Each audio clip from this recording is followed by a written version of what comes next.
오늘도 하나님께서 우리와 또 함께 하시고 또 우리의 모든 기도에 또 응답해 주시기를 축원합니다. 오늘 함께 보신 본문을 중심으로 풍성한 열매는 무엇이 주는가? 풍성한 열매는 무엇이 주는가? 이 골로새서를 여러분들이 쭉 한번 읽어보시면 다른 서신들과 좀 많이 다르다, 많이 어렵습니다. 이 골로새서가 그냥 피상적으로 읽기는 뭐 크게 차이가 있지는 않지만 그 안에 흐르는 사상이 굉장히 무겁고 또 장엄하고 어렵습니다. 예를 들어서 저도 기억이 나는데 뭐 우리 김소월님의 뭐 진달래꽃, 이게 얼마나 참 그냥 쭉 읽기에 어떻습니까? 굉장히 서정적이고 뭐 사랑을, 연인 간의 뭐 사랑을 노래한 것 같고, 그런데 김소월이 살고 있던 시대적 배경, 그리고 김소월의 다른 글들 또 다른 시들과 비교해 보면 그 시가 그냥 뭐 연인들 간의 뭐 사랑과 뭐 질투, 뭐 이별, 아픔 뭐 이런 것만이 아니라 그 안에 그가 담고 있는 어떤 사상이 있구나. 그래서 김소월 시를 저항시로 분류하기도 하죠. 뭐 예를 들어서 윤동주 시도 마찬가지입니다. 뭐 별에는 밤, 뭐 이런 시들도 똑같습니다. 윤동주는 아시는 것처럼 창씨개명을 했었습니다. 그 이유는 뭐 잘 아시는 것 듯이 일본에 유학을 가고자 어쩔 수 없는 그 선택. 그런데 그 선택이 사실은 그의 마음을 늘 괴롭혔죠. 그래서 막 굉장히 이 자기 자신에 대한 뭐라 그럴까요? 이 시인의 감수성으로 굉장히 고통스러워하고 또 괴로워하고. 그래서 윤동주가 지은 팔복이라는 시 여러분 잘 아시나요? 어떻게 시작하나요? 애통하는 자는 복이 있다. 두 번째는요. 애통하는 자는 복이 있다. 세 번째도, 네 번째도, 그리고 마지막도 애통하는. 처음부터 끝까지 계속 애통하고 애통하고 애통하고 그 시인의 이 심정이 그대로 이 시에 투영이 되죠. 이 산문하고 시 중에 어떤 게 좋습니까? 이렇게 물어보면 산문이 사실은 읽기가 좋죠. 다 설명을 해주니까. 시는 이제 함축적인 그 의미들을 담고 있어서 어렵지만 실제로는 시가 우리의 가슴에 오래 남습니다. 그만큼 어려워서 많이 묵상하게 되고 도대체 이 시구를 왜 썼냐, 이 표현을 또 왜 썼냐, 이런 고민을 하면서 읽기 때문에 그렇습니다. 이 골로새서가 우리가 앞서 빌립보서도 함께 묶어서 에빌골몬 제가 이렇게 이 에빌골몬 이 네 권의 성경은 이 감옥에서 쓴 성경입니다. 그 중에서도 여러분 빌립보서 우리 지난번까지 살폈는데 빌립보서는 뭐 골로새서와 사용되는 언어도 많이 다르고 그렇고, 그리고 빌립보는 바울이 전도를 해서 세운 교회고 골로새는 바울이 세운 교회가 또 아니고, 그러니까 이런 어떤 저런 차이들이 있고 또 상황들이 있습니다. 그래서 이 골로새서를 쭉 읽어보면 뭐 굉장히 아름답기도 하지만 굉장히 난해하다. 그래서 오늘 이 골로새서 안에 특별히 1장 안에 이제 오늘과 내일 바울이 정말 드러내고 싶었던 그 저변에 있은 과거 이 바울의 이 사상들을 한번 좀 우리가 살펴보겠습니다. 그래서 오늘은 열매라는 이 단어, 바울이 열매라는 말을 계속 사용을 하고 있는데 오늘 이따가 또 보겠습니다. 이 열매라는 이 단어를 통해서 바울이 뭘 말하고 싶었을까? 이것을 통해서 잠시 은혜를 나누겠습니다. 질문을 먼저 하나 드려보죠. 오늘날 21세기 우리 사람들에게 만약에 이런 질문을 한다면 어떻게 대답을 할까 한번 생각해 보시죠. 풍요로움, 뭐 가령 좋은 음식, 뭐 좋은 직장, 또 높은 지위, 이런 인간적인 어떤 풍요로움을 얻으려면 어떻게 해야 됩니까? 이런 질문을 오늘날 사람들에게 한번 던져보시면 뭐라고 오늘날 사람들은 대답을 할까? 아마 우리 성도님들도 각자 대답을 하시겠죠. 그 대답은 사실은 우리가 배워서 뭐 책에서 배워서 대답할 수도 있겠지만 실제 우리의 삶 속에서 체득되는 것입니다. 아, 이 오늘날 이런 것들을 얻으려면 이런 게 필요하다. 이걸 체득하는 것이죠. 만약에 같은 질문을 1세기 로마 시대 사람들에게 던진다 그러면 그 사람들은 뭐라고 대답할까? 로마 시대 사람들, 당신들은 어떻게 해야 사회적인 높은 지위, 뭐 좋은 직장, 또 풍요로운 삶을 얻을 수 있다고 생각하십니까? 이렇게 질문을 한다면 로마 사람들은 뭐라고 대답할까? 그들은 10중 8구 제국에 충성해야 된다. 그리고 황제에게 충성해야 된다. 이렇게 대답을 할 것입니다. 우리나라는 그런 제도가 없습니다만 로마의 제도 중에 여러분 유명한 제도가 하나 있습니다. 후견인 제도. 후견인 제도가 뭐냐면 내가 자식을 낳습니다. 그러면 내가 키우잖아요, 보통은. 근데 로마 시대에는 사회적으로 덕망이 높은 사람에게 자식을 맡깁니다. 왜 그렇게 할까? 물론 뭐 그 사람의 인품이나 뭐 학식이나 이런 교육 이런 걸 위해서도 하지만 실제로는 뭐 때문에 하냐면 관계 때문에 그렇습니다. 그 사람에게 내 자식을 맡김으로써 그 사람이 소위 말해서 아들의 대부가 되는 건데 아버지가 되는 거예요. 후견인 아버지. 그 후견인이 가지고 있는 사회적인 모든 이 배경이라 그렇죠. 배경을 전부 혜택을 입는 거예요. 여러분 아들을 맡겨놓고 그 후견인에게 뭐 어떻게 하겠습니까? 뭐 당연히 그 비용들을 다 댑니다. 그리고 그 후견인은 최소한 나보다 사회적으로 높은 사람한테 내 아들을 맡기지 나보다 낮은 사람한테 내 아이를 맡기질 않습니다. 왜 그렇게 맡기냐 말씀드린 것처럼 이 전부 관계 때문에 그렇습니다. 저 사람하고 나의 관계. 그래서 저 사람이 나에게 은혜를 베풀 수 있도록 내 아들을 맡은 그 사람이 나에게 해코지 하겠습니까? 그렇지 않고 또 기회가 되면 어떻게 하냐면 또 나뿐 아니라 내 아들, 내 가족들을 그 사람이 끌어줍니다. 그러니 이 후견인 제도가 사회적으로 소위 말해서 이 서로 족쇄가 되는 것입니다. A라는 사람이 B에게 충성을 다하고 그러면 B는 A에게 뭐를 줍니까? 보호를 해줍니다. 얘 내가 데리고 있는 애야. 뭐 얘가 좀 실수해도 내 후견인이 든든하면 어떻습니까? 다 빠져나갑니다. 요즘 사회적으로 무리가 일으키고 있는 뭐 일들 아들이 뭐 잘못을 해도 아버지가 여러분 사회적으로 어때요? 아주 단단하고 그 아버지가 전부 뭐 판사, 검사 뭐 다 엮여져 있어요. 그러면 그 자식이 이건 욕이 아니라 그 자녀가 어떻게 되겠습니까?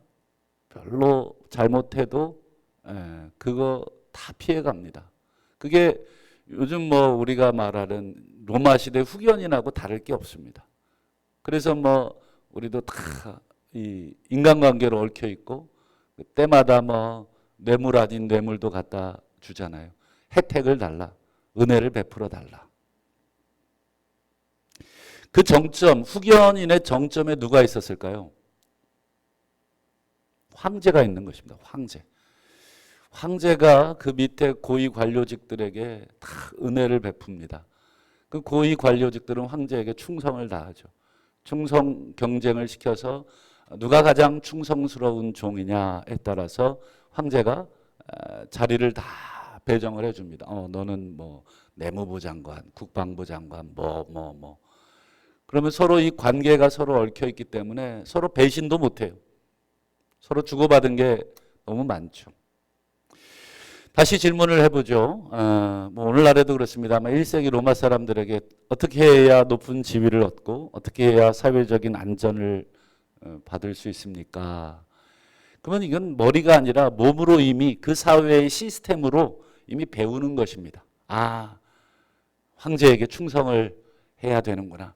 어쨌든 그 정점에 올라가야 풍요로움을 받을 수 있구나. 이게 바로 그 시대의 답이 되는 것입니다.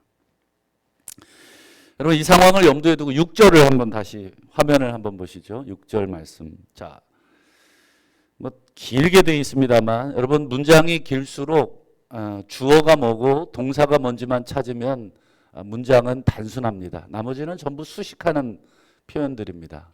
그래서 뭐 복음이 이미 너희에게 이르매 너희가 듣고 참으로 하나님의 은혜를 깨달은 날부터 너희 중에서와 같이 또한 온 천하에서도 열매를 맺어 자라는도다. 뭐 되게 길지만 주어는 복음이입니다. 복음이. 이 복음이. 동사는요? 맨 끝에 있습니다. 열매를 맺어 자란다. 열매를 맺어. 복음이 여러분 마치 사람인 것처럼 열매를 맺습니다.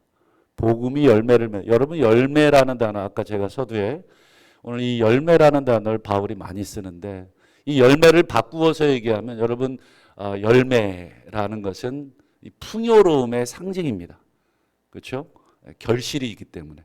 여러분 농사 실컷 지었는데 열매가 없으면 결실이 없다는 뜻이고 뭐 농사로 꼭 비유했지만 다른 것으로 뭐 한 달 동안 열심히 여러분 노동력을 제공했는데 여러분 열매가 없다는 건 월급이 없다는 뜻이죠.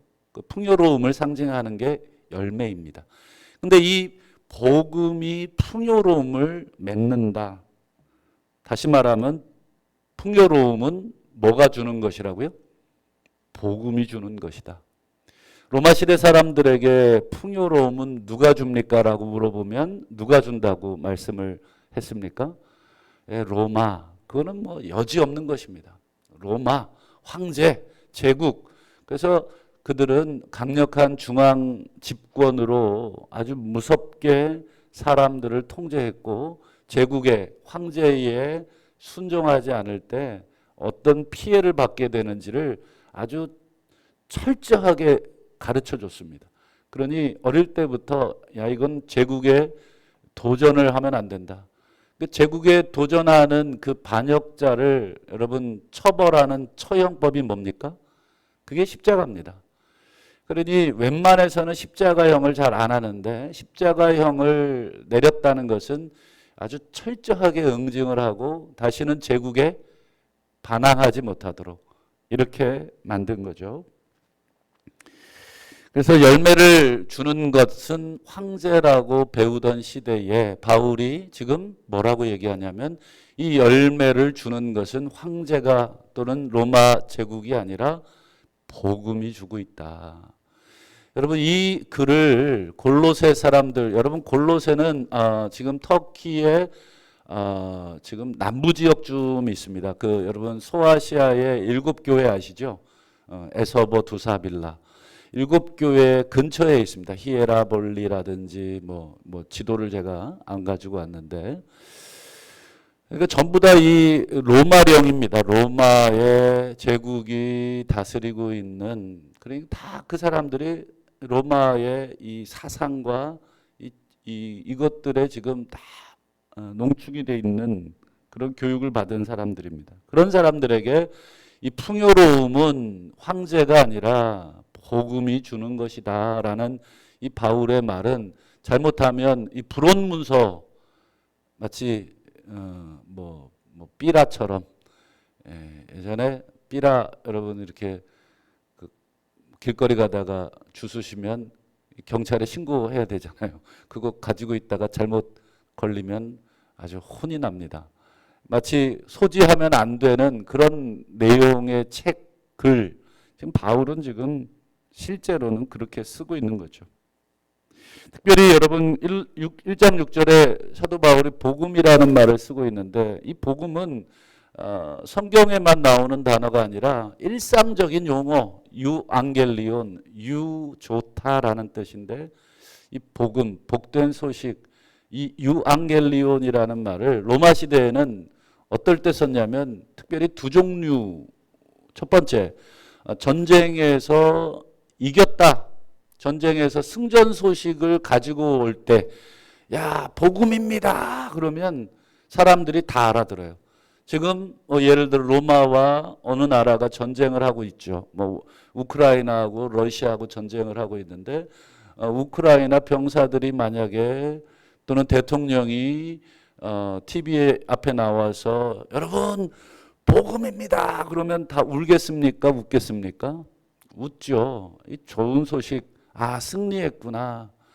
로마 시대의 이 복음이라는 것은 전쟁에서 이겼을 때 가지고 오는 소식을 복음이라고 하면 딱 알아듣고, 두 번째, 이 복음이라는 것은 황제가 내린 말, 황제가 공식적으로 한 말, 그때 사람들이 자, 복음이 선포됩니다. 이렇게 표현을 합니다.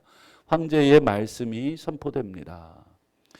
근데 이 바울은 이 복음을 군사적 승리의 소식이라든지 황제가 내린 칙령이라든지 이런 단어에 쓰지 않고 복음을 어떤 의미로 사용했습니까? 우리 5절 끝에 한번 화면으로 보시죠.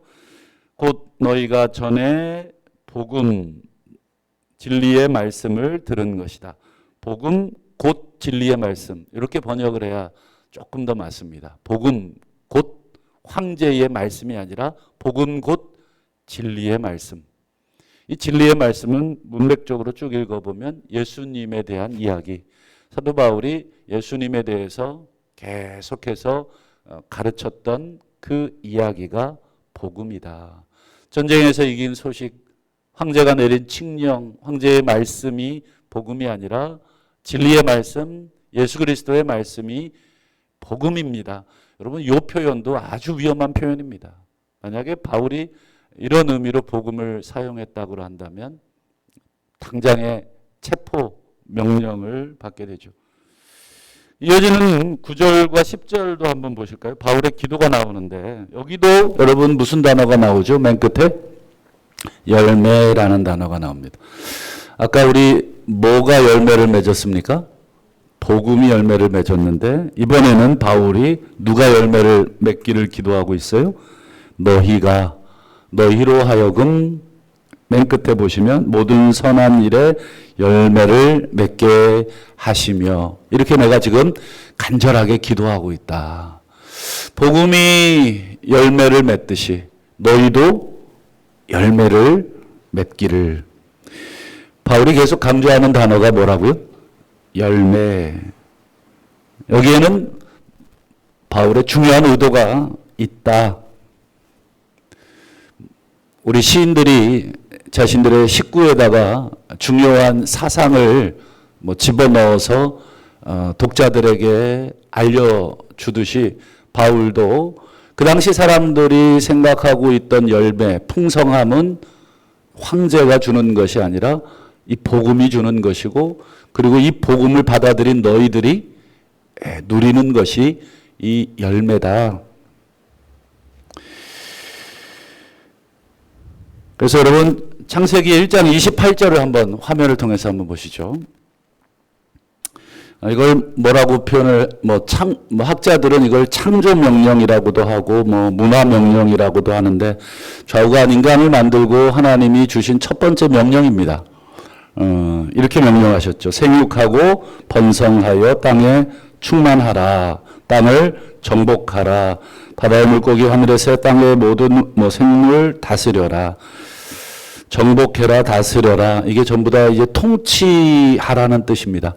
즉 인간에게 통치권을 줬다는 뜻인데, 이 세상 만물에 대한 통치권, 하나님을 대신해서 인간에게 이 땅에 대한 통치권. 그러니 인간은 여러분 하나님을 대신해서 이 땅에 하나님의 뜻을 수행하는 존재로 이 명령이 주어진 것입니다. 단순히 이게 다 내 거구나. 이 땅에 있는 걸 다 정복하고, 물고기, 새, 이거 다 잡아먹을 수 있고, 이런 개념이 아니라 잘 다스려라, 통치하라. 내가 우주 만물을 다스리고 있지만 너희들을 내가 앞장 세워서 이 일들을 내가 감당하겠다. 그러면 여러분 이 하나님의 명령을 잘 살면, 잘 순종하면 뭐가 주어지느냐? 여러분 28절 다음에 29절, 30절이죠. 우리가 28절은 보통 많이들 암송하고 잘 하는데 29절과 30절까지 이어서 생각을 잘 안 해보시는데 한번 보시죠. 29절, 30절. 뭐 여러 가지가 나오는데 핵심이 뭐냐면 29절부터 보시죠. 자, 내가 온 지면에 씨 맺는 모든 채소, 씨 가진 모든 열매 맺는 모든 나무를 누구에게 줍니까? 너희 인간에게 주겠다. 그리고 뭘로 주냐면 너희의 먹을거리로 주겠다. 여러분 잘 다스리면 뭐를 주시겠다는 거예요? 잘 다스리면 내 뜻을 잘 시행하면 먹을거리 주겠다는 거잖아요. 아니 여러분 뭐 먹는 거 준다 그러니까 별로 안 좋아하시는 것 같은데 뭐 높은 권세 주고 뭐 지위 주고 뭐 이래야 좋은데 먹을 거 줄게. 지금 하나님이 이러는 거예요. 내 뜻을 잘 순종하면 먹을거리를 여러분 여기 뒤집어 말하면 뭐죠? 열매 준다 이런 뜻입니다. 열매를 다르게 표현하면 뭐죠? 풍성한 삶을 주겠다. 먹을거리는 단순히 음식만을 말하는 게 아니라 우리 인간이 가지고 누려야 될 모든 풍요로움 또는 열매. 그러니까 우리 삶이 풍요롭고 열매를 맺으려면 하나님의 뜻, 그걸 여러분 오늘 바울이 표현한 대로 복음, 예수 그리스도의 소식, 이미 창세기에 하나님께서 가르쳐 주신 것입니다. 30절도 마찬가지입니다. 우리 인간들에게만 주시는 게 아니라 땅의 모든 짐승, 하늘의 새, 땅에 기는 모든 것에게는 또 뭐를 줍니까? 푸른 풀을 먹을거리로. 그러니까 인간뿐 아니라 피조 세계의 모든 동물들까지 하나님께서 풍성하게 하시겠다. 인간만 잘 하나님의 피조물이 아니라 여러분 모든 피조 세계가 하나님의 피조물이니까 이 모든 피조 세계까지도 우리 인간의 하는 거에 따라서 그 먹을거리를 제공받는다. 풍성한 열매를 제공받는다. 정리하면 이렇습니다. 우리가 하나님의 뜻을 깨닫고 이 창세기 1장 28절에 하나님의 뜻이잖아요. 그 뜻을 깨닫고 그 뜻에 합당하게 행하면 뭐를 주십니까? 먹을거리, 열매, 풍성함을 주시죠. 그리고 그 하나님이 주시는 풍성함, 먹을거리, 열매를 받은 인간들은 더 잘하려고 그러겠죠. 하나님께 충성하니까 하나님이 우리를 풍요롭게 하시는구나. 로마 시대 사람들은 내가 황제에게 충성하니까 황제가 높은 지위도 주고 내 자식의 뒤도 봐주고 잘못해도 눈 감아주고 황제에게 충성해야 되겠다.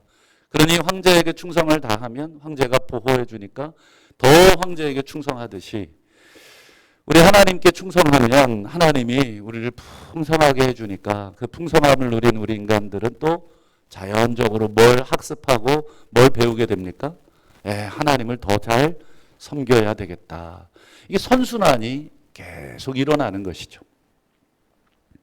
이게 여러분 하나님께서 우리 인간을 만드시고 이 세상을 만드시고 운행하시는 이 창조의 원리입니다. 근데 이게 지금 어디서 깨진 거죠? 어디서 깨졌습니까? 인간 편에서 깨지고 있는 것입니다. 인간이 하나님의 뜻에 순종하지 않으니까 하나님의 풍성함이 흘러가질 않습니다. 그래서 사도 바울이 뭘 기도하냐면 너희들에게 여러분 지혜와 총명을 주셔서 하나님의 뜻을 아는 지식을 주기를 너희들에게 충만하게 하기를 먼저 기도하죠. 이 하나님에 대한 뜻을 좀 알고 그리고 그 뜻에 순종하여 합당하게 행하여 이렇게 바울이 기도하죠.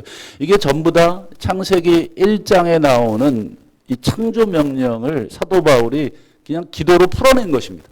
창세기를 잘 읽어보니까 하나님의 뜻에 순종했을 때 인간에게는 풍성함이 있고 먹을거리가 있고 또 하나님이 주시는 열매가 있구나. 그래서 바울이 기도하는 것입니다. 하나님, 우리에게 하나님의 뜻을 아는 지혜와 총명을 주십시오. 당신의 뜻을 알고 당신의 뜻에 합당하게 살게 해 주십시오. 그랬을 때 우리가 열매를 맺게 되는 줄을 믿습니다. 지금 이 기도를 골로새 교인들에게 하는 것입니다. 골로새 교인들은 되게 당황스럽습니다.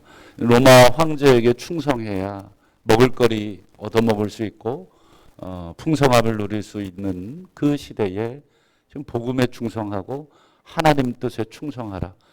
완전히 이 반역 모의를 바울이 지금 하고 있는 것입니다.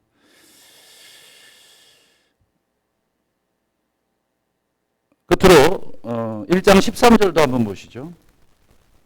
자, 바울이 중요한 얘기를 합니다. 그가 우리를 어디에서 건져내셨다고요?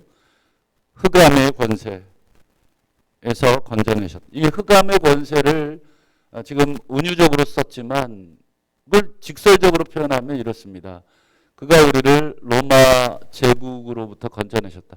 로마 제국의 황제로부터 그가 다스리는 통치 이념으로부터 우리를 건져내셔서 그의 사랑의 아들의 나라로 우리를 옮기셨다. 우리가 왕이 바뀌었다는 거죠. 우리가 로마 황제의 통치가 아니라 하나님의 사랑의 아들 예수 그리스도의 나라, 즉 예수 그리스도의 통치 속으로 옮겨졌으니 이제 로마 황제에게 충성할 것이 아니라 아들에게 충성하라. 굉장히 위험한 발언을 계속 이어가는 것이죠. 말씀을 맺겠습니다. 여러분, 우리는 자본주의를 살고 있고 어릴 때부터 이 자본의 이 능력을 몸으로 경험하고 있습니다. 그래서 이 자본은 우리 인간들에게 나에게 충성할 것을 직간접적으로, 명시적으로, 암시적으로 우리에게 가르쳐 줍니다. 아이들은 3살, 4살만 되면 돈의 힘을 알게 됩니다. 그래서 마트에 가면 신용카드의 힘을 알아서 신용카드 긁는 것을 엄마를 통해서 배우게 되고 그걸 통해서 뭔가 내가 원하는 것을 살 수도 있고 얻을 수 있다는 것을 배우게 됩니다. 오히려 뭔가 바라는 게 있으면 마트로 데려가기 전에 하나님께 기도하자 이렇게 가르치면 하나님이 주시는구나. 또 마트에 가셔도 이렇게 물건을 사고 팔면서 우리 하나님이 우리에게 주신 것으로 우리 누구에게 이 귀한 장난감도 사주게 됐다. 이렇게 가르쳐 주는 부모님이 있는가 하면 그냥 카드 던져주고 네가 원하는 거 다 사라. 그러면 아이는 나도 모르게 카드가 전능한 신이 되고 그 카드가 물질이 나를 먹여 살린다는 것을 배우게 되겠죠. 교회는 다니는데 세상의 삶의 원리와 교회에서 가르치는 게 상충이 되니까 아이가 힘들어하는 것입니다. 정신적으로 교회에서 배운 것과 세상에 돌아가는 원리, 아이는 어디에 누구에게 충성을 해야 될지 헷갈리는 것입니다. 한 3, 4살쯤 되면 아빠가 센지 엄마가 센지 다 알죠. 그래서 아빠에게 부탁을 해야 될지 엄마에게 부탁해야 될지 이 집안의 분위기를 통해서 누가 최고 실권자인지를 금세 알게 됩니다. 그것처럼 세상에 나가는 그 원리도 그렇게 되겠죠. 오늘 우리 자본시대에 우리가 물질이 주는 이 풍성함을 듣고 배우고 살지만 오늘 사도 바울이 우리에게 이 복음이 열매를 맺고 너희에게 하나님의 뜻을 알고 너희에게 이 열매가 그 순종함으로 풍성하기를 기도한다. 여러분, 힘들고 유혹이 많은 세상이지만 정말 풍성함은 하나님이 주신다는 것을 오늘 우리 가슴속에 다시 한번, 그래서 우리가 세상의 자본에 세상의 권력에 충성을 맹세하지 마시고 오직 하나님께 다시 한번 오늘 이 새벽에도 충성을 맹세하시고 주님 따라 살겠다 이렇게 결단하고 기도하시는 복된 저와 우리 성도님들 다 되시기를 축원합니다. 기도하겠습니다.